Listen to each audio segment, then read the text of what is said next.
Genesis really began in 1955 when a man from Nyack named John Zahner became aware of the fact that the original Tappan Zee Bridge was in the process of being built, and that it was going to demolish a historic home known as the Salisbury Mansion, which was a beautiful, very large Dutch sandstone house that stood on the banks of the Hudson River in South Nyack. And it was right where the bridge was going to go. And he and a group of other Nyack residents decided to form an organization to fight for the preservation of that house.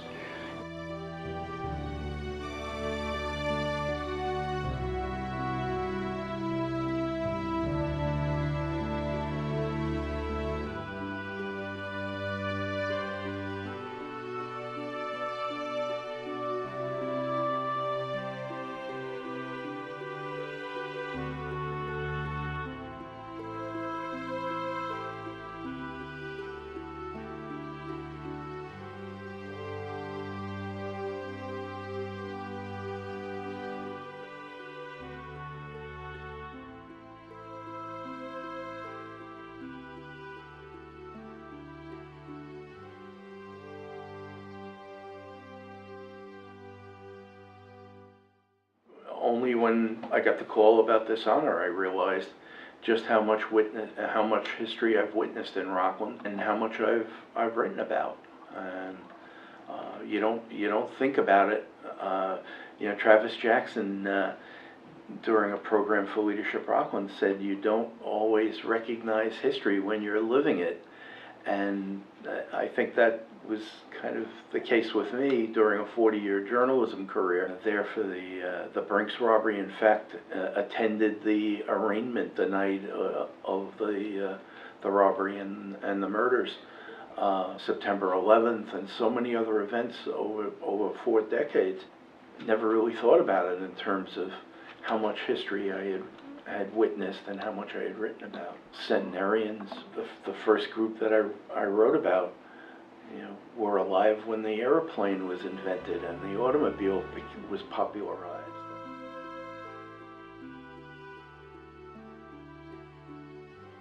Historical societies serve a number of purposes.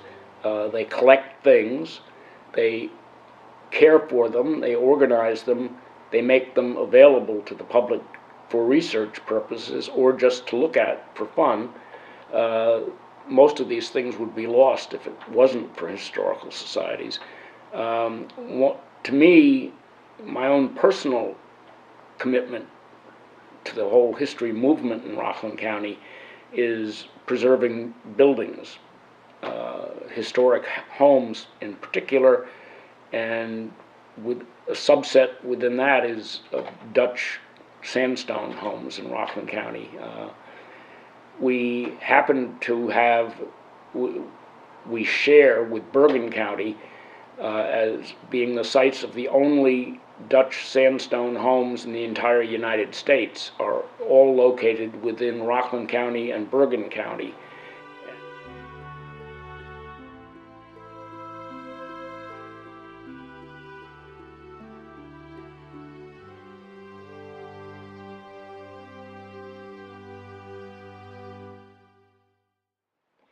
Rockland is a wonderful place to live and to work and to learn about.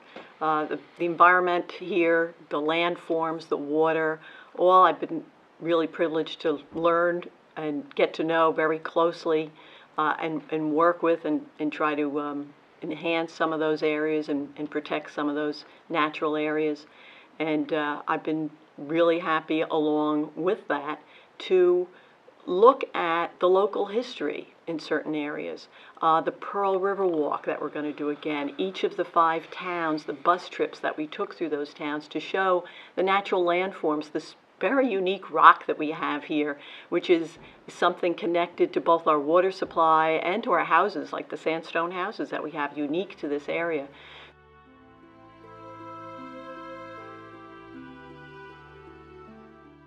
St. Thomas Aquinas College and the Department of Athletics appreciates tonight's honor from the Rockland Historical Society. I am blessed because of the great coaching staff that I have here at the college, along with 250 student athletes here that are so supportive of everything that we do here on the campus, as well as what we do in the community.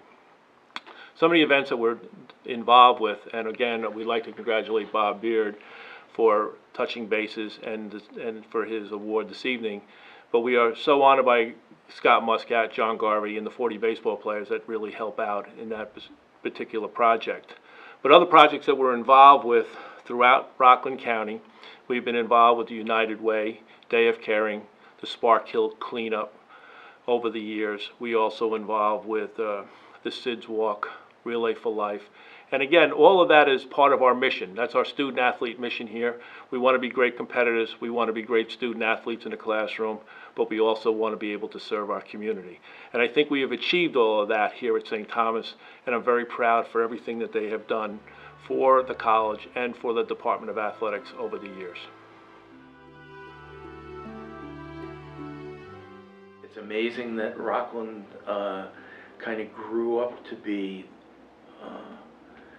a place that's very welcoming of people with disabilities and very supportive of people with disabilities.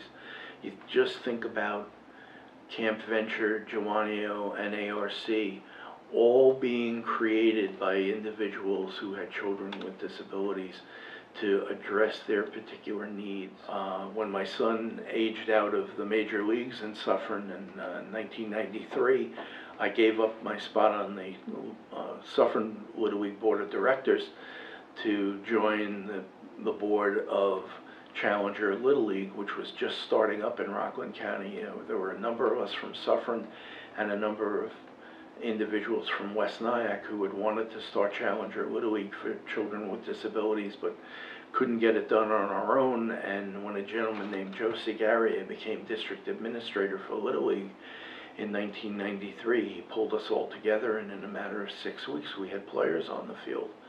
Now, leap ahead 10 years or so, and those original players were aging out of Challenger Little League with no place to continue playing, and the physical education major in me was awakened and decided that I'd create a league for adults with disabilities called Touching Bases.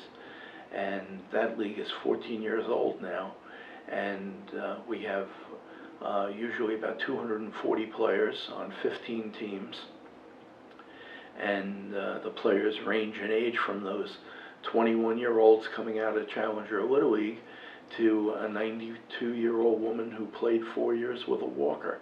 And we've also had an Iraq War veteran with a traumatic brain injury, a former North Rockland varsity football player who suffered a traumatic brain injury later in life, and Touching Bases was the first athletic activity he took part in about 15 years after his injury. And to be able to give someone like that back a sliver of what he once enjoyed during his athletic career was quite magical for me. And the involvement of players from St. Thomas Aquinas it kind of extends the joy of Touching Bases, and makes it possible for us to do a better job with all those folks who need a little bit of help on the field, and you need some help getting around the bases. And so that's been an added dimension to the program.